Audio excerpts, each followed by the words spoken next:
යක්ෂයෝ දෙන්නේ අහසින් යනවා. මේ යක්ෂයෝ දෙන්න දකිනවා සැරියුත් මහරහතන් වහන්සේ හඳ එළියේ වාඩි වෙලා ඉන්නවා. දැන් හිස දිලිසෙනවා හඳ එළියට. ඒක යක්ෂයෙකුට හිතෙනවා මේ ස්වාමීන් වහන්සේට හිසට පාරක් ගහන්න ඕනේ කියලා. ඩොක්කක් අයින්න ඕනේ කියලා හිතෙනවා. එහෙම හිතලා දෙවනි යක්ෂයාට කියනවා මට මෙහෙම හිතෙනවනේ. අර ශ්‍රමණයාට ඩොක්කක් අයින්න.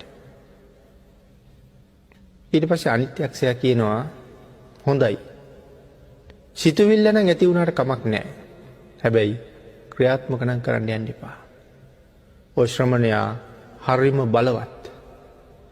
ඔය ශ්‍රමණයා ඊටාම උතුම් ගුණ තියෙන කෙනෙක්. ඔය ශ්‍රමණයා හරි සිල්වත්. ඔය ශ්‍රමණයා මහානුභාව සම්පන්නයි. දෙන්න කවදාවත් ඔබට හිතිච්ච හිතවිල්ල ක්‍රියාත්මක නම් කරන්න එපා. ඒ කරුණ සඳහන් කරාම දෙවනි පාරටත් අනිත් යක්ෂයා කියනවා නෑ මට ඩොක්කක් අනින්නමයි හිතෙන්නේ කියලා. දෙවනි පාරත් මෙයා කියලා දුන්නා එපා. ඒක හරි භයානක වැඩක්. එහෙම කිව්වට අහන්නේ මෙයා තුන්වෙනි පාරත් කියනවා නෑ යාළුවේ මට නම් ඩොක්ක අයින්නමයි හිතෙන්නේ කියලා. එහෙම කියලා මෙයා කියන කාරණාව අහන්න නැතුව ඩොක්ක කැන්නා. හැබැයි ඒ ඩොක්ක කොහොම ඩොක්කක්ද? කොහොම ප්‍රහාරයක්ද? මේ අත මිටමොලවලා තමයි ගහන්නේ හිසට. ආන්ගේ කාරණාව සඳහන් කරනවා ධර්මයේ ඒක කොහොම පාරක්ද කියලා. රියන් 7මාරක් උස මධ්‍යම පුරුෂයෙකුගේ රියනෙන් රියන් 7මාරක් උස ඇතෙකුට මිටමොලවලා මේ පාර ගැහුවනම් ඇතා සම්පූර්ණයෙන්ම මහ පොළොවේ ගිලෙනවා කියලා සඳහන් කරනවා.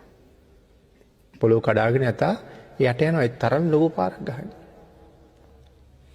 මහා පර්වතයකට මිටමොලවලා මෙයා ගැහුවනම් මේ පාර ඒ ගල් පර්වතයේ ගඟන වලං කෑලි කැඩෙනවා වගේ පතුරු ගැලවෙනවා කියලා සඳහන් කරන්නේ. තරම් මහ ප්‍රබල පාරක් එල්ල කරන්නේ. යක්ෂයෙක් ගහන පාරක් නේ. හැබැයි මේ පාර ගහනවා මුගලන් මහරහතන් වහන්සේ දකිනවා. යක්ෂයා හැබැයි පාර ගහලා අනිත් යක්ෂයාට කෑ ගහලා කියනවා ඩයිහාමි කියලා කෑ ගහනවා. මම දනවා කියලා කෑ ගහනවා. යාරේ කිව්ව ගහන්න එපා කියලා. එතකොට මෙයාට උඩ පිහිටලා ඉන්න බෑ ඇඟ දැවිල්ල. දැවිල්ල නිසා පොළොවට වැටෙනවා මෙයා. ආන්ගේ කාරණාවේදී සඳහන් කරනවා යොදුන් 1,68,000ක් උසයි මහා මේරු පර්වතය කියලා. මහා මුහුදෙන් යට යොදුන් 84,000ක් තියෙනවා. මහා මුහුදෙන් උඩට යොදුන් 84,000ක් තියෙනවා. හැබැයි අපිට පේන්නේ අභිඥාලාභීන්ට තමයි පේන්නේ. මේ දැවැන්ත පර්වත රාජයා උස්සගෙන ඉන්න මේ මහ පොළොව කොයිතරම් ඝනකම් සහිතයිද? සඳහන් කරන මහ පොළොව යොදුන් 2,40,000ක් ඝනකඩයි කියලා. ආන්ගේ දැවැන්ත මහ පොළොව යොදුන් 1,68,000ක් උස මේ මහා මේරු පර්වත රාජයා වගක්වත් නැතුව දරාගෙන ඉන්නවා. මේ පර්වතයේ මහ පොළොවට බරක් නෙමෙයි. නමුත් සඳහන් කරනවා මේ මහ පෞකාරයා උස්සගෙන ඉන්න බෑ වගේ.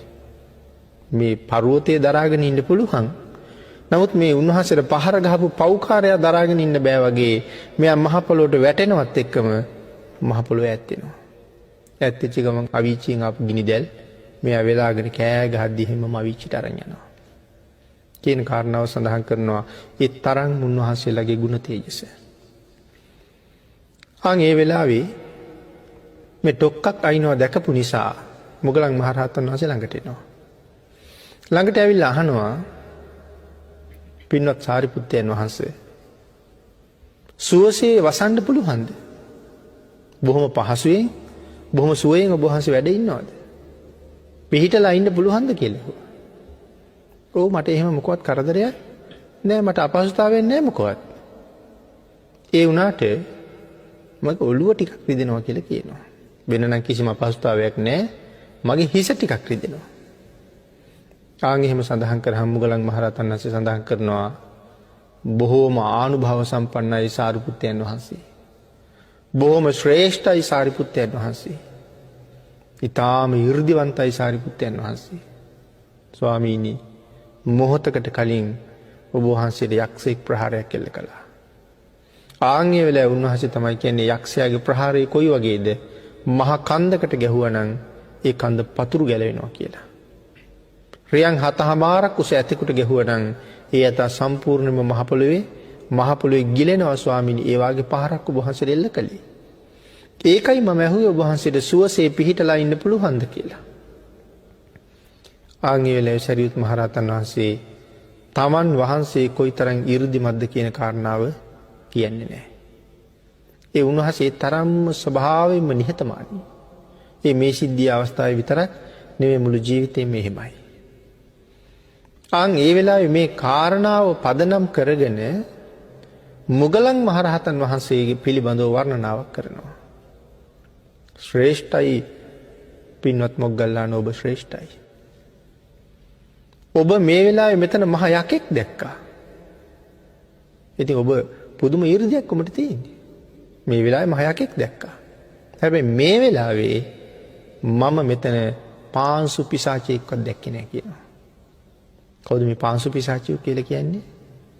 ඒගොල්ලෝ මේ රොඩු ගොඩවල් වල ජීවත් වෙන පිසාච කොට්ටාසයක්. තාම පුංචි ශරීරය තියෙන සංසාරේ බොහොම පව් කරපු අය. මේ වෙලාවේ මම එහෙම කෙනෙක්වත් දකින්නේ නැහැ. නමුත් ඔබ නම් මහා දැවැන්ත යක්ෂයෙක් මෙතන දැකලා තියෙනවා. ඔබේ ඊර්ධිය කොයිතරම් ශ්‍රේෂ්ඨද? දැන් මේ කතා කරන්න ආවේ උන්වහන්සේගේ ඊර්ධිය ගැන. නමුත් උන්වහන්සේ මොග්ගල්ලානන් වහන්සේගේ ඊර්ධිය වර්ණනා කරනවා මේ වෙලාවේ.